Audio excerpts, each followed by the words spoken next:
They called her a witch. They said she stole their parents' love. And before sunset, her own sisters decided to bury her alive. What they didn't know was this girl would return and shake an entire kingdom. Before we begin, subscribe, like, and comment where you're watching from. Your support keeps these stories alive. Now listen carefully. The sun burned fiercely over the dusty village of Coringa, a place where secrets never stayed hidden for long.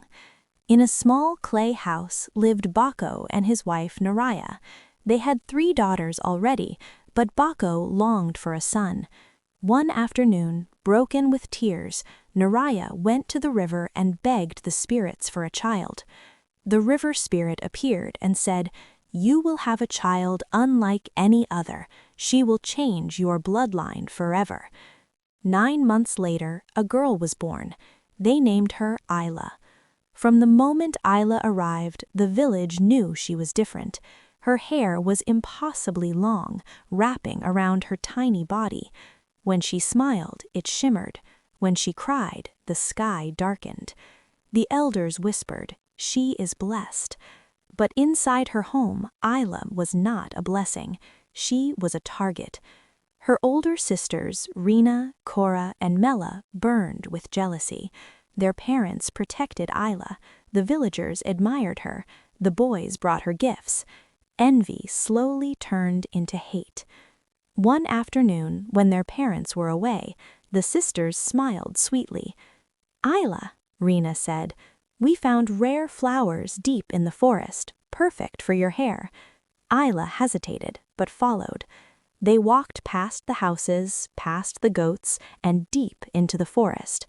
There were no flowers, only a deep, dark pit they had secretly dug for 3 days. "You think you're special?" Mela shouted. "You stole our lives." They shoved her. Ayla fell screaming into the darkness. The sisters covered the pit with branches and returned home crying, telling the village a wild beast had killed her. That night, Ayla lay broken in the mud, calling for help. Then she heard a voice. "Who is down there?" Out of the shadows appeared a massive black-furred ape with human eyes filled with sorrow. "I won't hurt you," he said.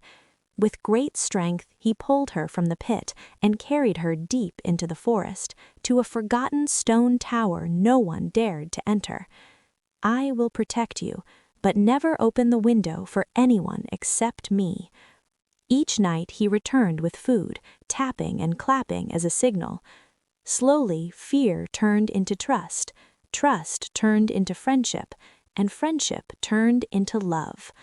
One evening, Ayla kissed him. The tower exploded with light. The beast vanished. In his place stood Prince Kale, cursed long ago for his pride and cruelty. Her kindness broke the spell. Together, they returned to Coringa. The village gasped. Her parents wept, but her sisters trembled. That night, pretending to apologize, Mela crept into Ayla's room and cut off her magical hair. They laughed, until the hair turned into living snakes. Mela froze mid-laugh, her body hardening into stone.